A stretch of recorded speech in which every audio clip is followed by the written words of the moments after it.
we'll be talking about how lasers can enhance 3D Gaussian splatting. They sit at the intersection of physics and computation. And Gaussian splatting is already pushing how we represent reality, as we heard yesterday. But what happens when we add lasers on top? Ladies and gentlemen, let me welcome to the stage our first speaker of day 2, Overseas Marketing Director at Xgrids, Mindy Li. Let's give it up for Mindy. Thank you. Mindy, welcome. Yeah. Hi, can you hear me? Yeah, thank you. Hello, everyone. I'm very happy to be in Prague again. And thanks, Thomas and Mikhail, for inviting us and creating such an inspiring place. And today, actually, I have a big announcement, but I still want to sharing as this topic. That's the works we all do, and it's connected with something that's much bigger. Before I start, quick check. Show off your hands who scanned last month and this week. Well, many of you, really many of you. And many of you may scan also with Xgrids scanners, I suppose. And I know that you coming from all different kinds of industry, maybe AC, surveying, filming, robotic simulation, as well as digital twins. You may have different standards for even for what's enough good. But I suppose that we should do one same thing. You are all solving the same problem, turning the reality into something that understood, computed, and used. You walk into a space, live with the data, and someone downstream need to be trusted and act on it. So that's the thing we called spatial intelligence. Maybe sometimes it sounds like a buzzword, but stay with me for a while. In the past 10 years, AI has been good at two things, images and languages. However, the things live in the 2D screen. But the 3D words, the words never doesn't live in the 2D words. It has scale, geometry, as well as physics. If you watched a robot walk into a glass window, or generative video creates stairs with impossible steps, you will know the gap between that. And actually, you will know that gap between the 2D world and 3D world. What is the thing that we set layer for the spatial AI is the real-world 3D data. And these days, let's see what's in practice. And this is two cases happening in Australia and Austria. In Australia, the mobile scanner has walked into a 10-minute site scanning and turned into point cloud. And with this, based on the verification, they got a 200 millimeter rebar standards. And in Austria, we create beam models based on the reality capture datasets. And this is credit to Philip in Austria. And then other than a spatial measurement, we can also visualize with 3D Gaussian splats. Just because it's not only captured with the visual sensor, it captured with data with LiDAR, so that we get clean geometry. So you can overlay the data sets from different process, different phases, and compare it into different angles. And you can also overlay the beam model with the reality to compare the difference between the design model with the reality and to see whether there is a difference or whether there is something needs to be modified. And other than the visualization, it can also turn into actionable data sets that can be analysis and reasoning about. So when we put the designed model into the real environment, you know exactly how it looks like, whether it's beautiful, whether it can fit in the environment. And you can also put into interactive platform to make urban planning, to see how many automobiles and people may pass by. So all these come to a conclusion. Engineering-grade, trustworthy data are the foundation of spatial intelligence. And let's jump into different industries. So other than the spatial measurement, we also want to adopt 3DGS in different kinds of scenarios, such as the robots. This case is coming from China. When the service robots came into the real site, they need to practice thousands of times in a robot's gym. And it works because the data sets is clean enough with the geometry, without floating noise and broken walls. And based on that, you can also label structures, categorize them into different geometry and physics information, so that it became the language the software computers can understand and recognizes. And the last case in this part, which is my favorite. Bi Gan is a Chinese director. His film Resurrection won the Special Award in Cannes last year. There is a 45-minute take, continuous take, one shoot, no cut. If you do a 2-minute oneer before, you will know how hard it is. Every prop, every crew, every camera move, every lighting changes need to happen at the same time. And this time, we capture the site with L2 Pro.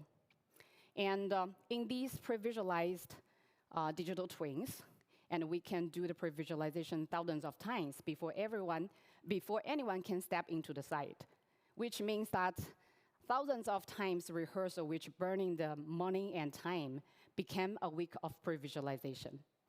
And you can also use the 3DGS data assets for different stylish creation. And these digital sets always became a creation power. But when you see that more and more things has become the real pipelines, not only the demos, you may have the question, why isn't spatial intelligence as common as pulling out your phone? The question we've learned is that if we want to make spatial intelligence scale, it still has 3 words. The first is that you must have engineering-grade fidelity. When you have the engineering-grade accurate data sets, you can learn how the words exist in geometry and scale, correct scale. And the second is that multi-scenario adaptability, which means that you need to capture different scale data sets from outdoor to indoor, from the sky to the ground, multi-story buildings, tunnels, as well as different kinds of large-scale parking lots. And third is that full workflow ecosystem, which means that you never want the scans diced in your folders. You want them can be used in existing tools and pipelines. Here's what we learned from different countries and industry scenarios. So actually, my team is trying to build a spatial intelligence platform. From the capture to the processing and application, the whole pipeline conclude in spatial intelligence platform. And with handheld scanner and mobile scanning systems, you can capture the data sets much more easier. And when we get into the industry, people always come with the questions that how you use the data. Not only just to view it, to measure it, you still need to get it into different pipelines with filming, documentation, digital twins, even the simulation of robots. And we always get to the challenges that how can make these technology become democratized and make it become accessible to more people more often. And here is today's my announcement and our answer to the question. The Lixo 2 is our answer. I'll be brief here, and I'd rather you to test it and take it on hands, and we will have a booth there, rather than just click slides here. So several points with Lixo K2. It's lightweight, yet powerful. With 1 centimeter level accuracy, it can get truer point clouds and different deliverables at the same time. Point clouds, mesh models, as well as 3DGS. And it has a good price point. Secondly, with one scan, after you finish the scan, you can directly transfer the data sets to the colleagues in the office. And you get a real-time data with clean curation.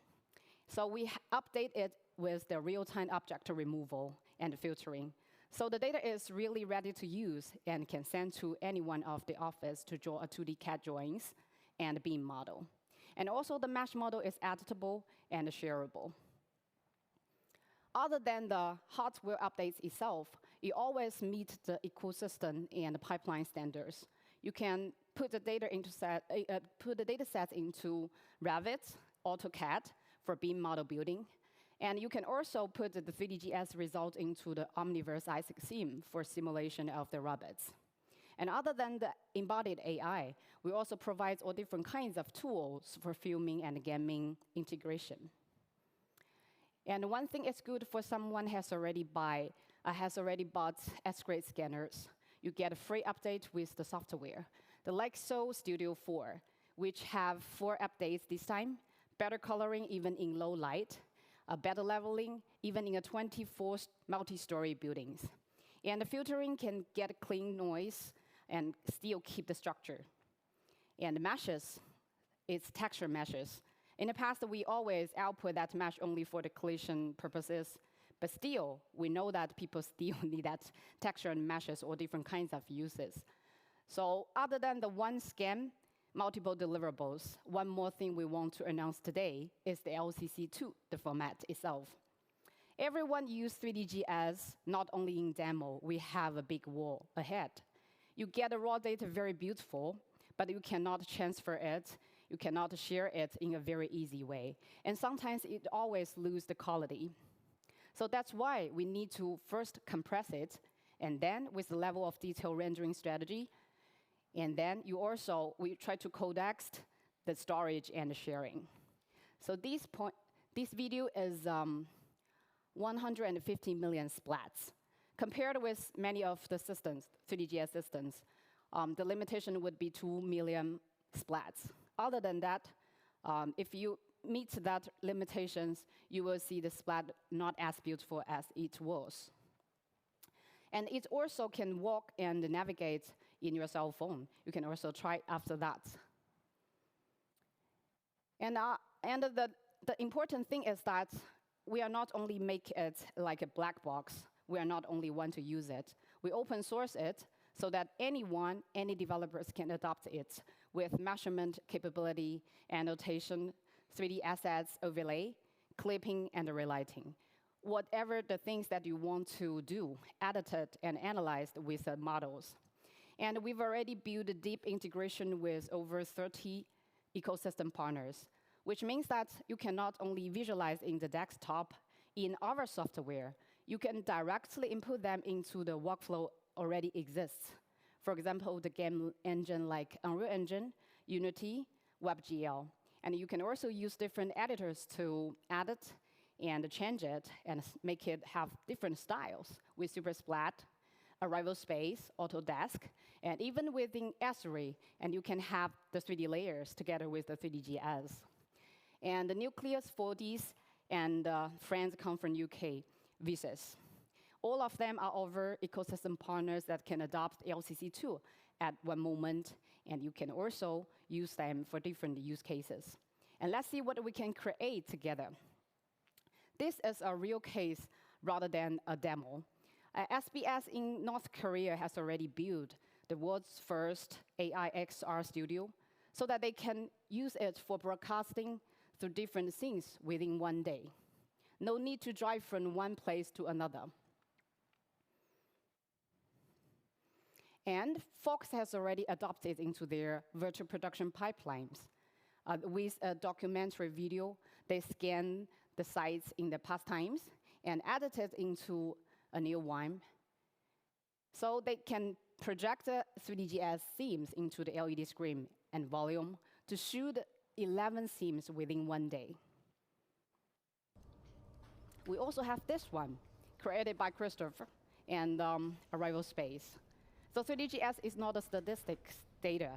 It can be created with lighting and interaction, which is very immersive and interactive.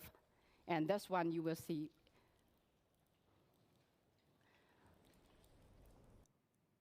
Other than that, you can also not only make people to read the data sets, view the data sets, and share the data sets, the robots can also learn and practice in thousands of data sets we scanned.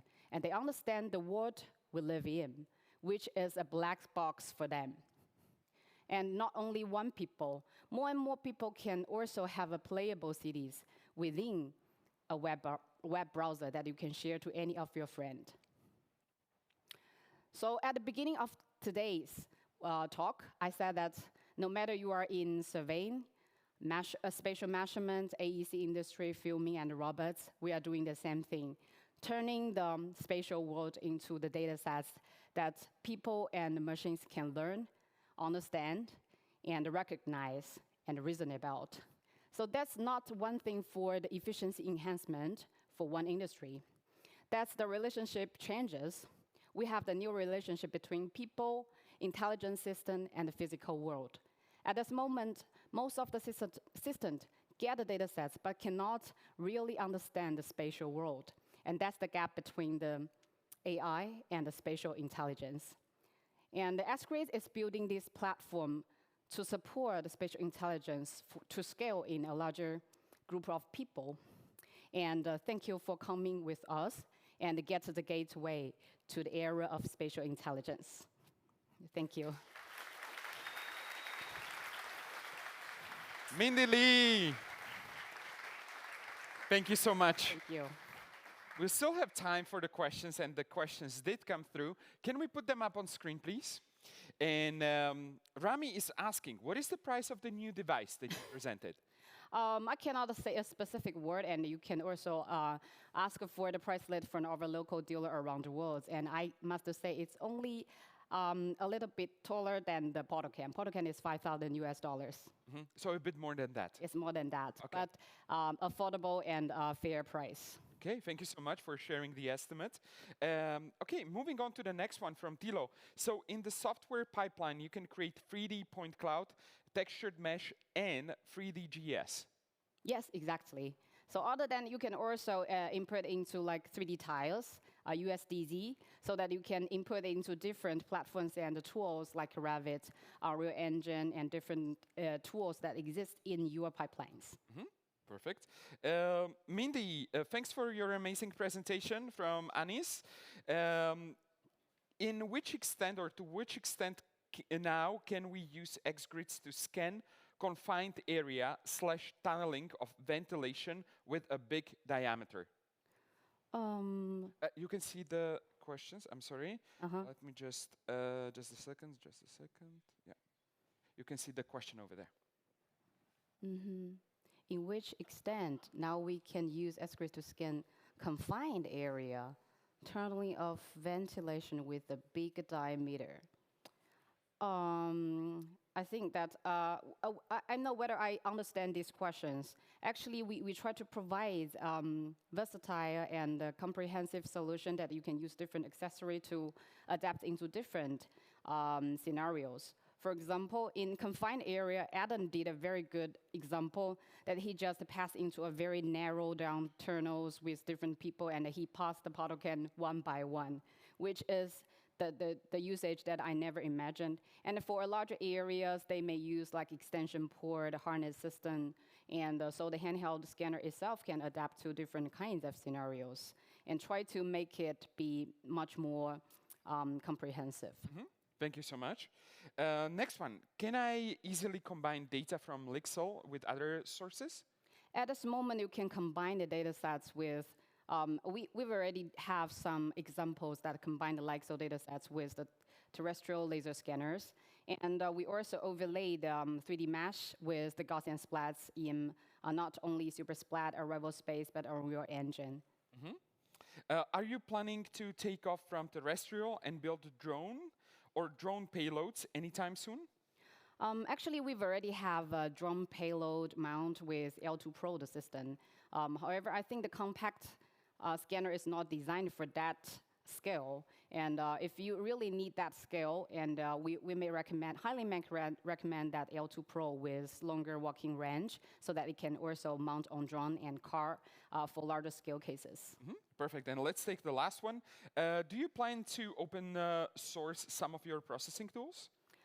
That's a very good question. People may always ask that whether you make it a black box, but I think the black box sometimes try to make sure that the data sets is good enough with all the system and photos, LiDAR data can be aligned together. So at this moment, we don't have the plan to open source the processing tools, but we open source the data format itself that the developers can adopt it into their pipelines very easily. Thank you so much, ladies and gentlemen. Mindy Li. Thank you. Thank you so much. Thank you. Thanks so much.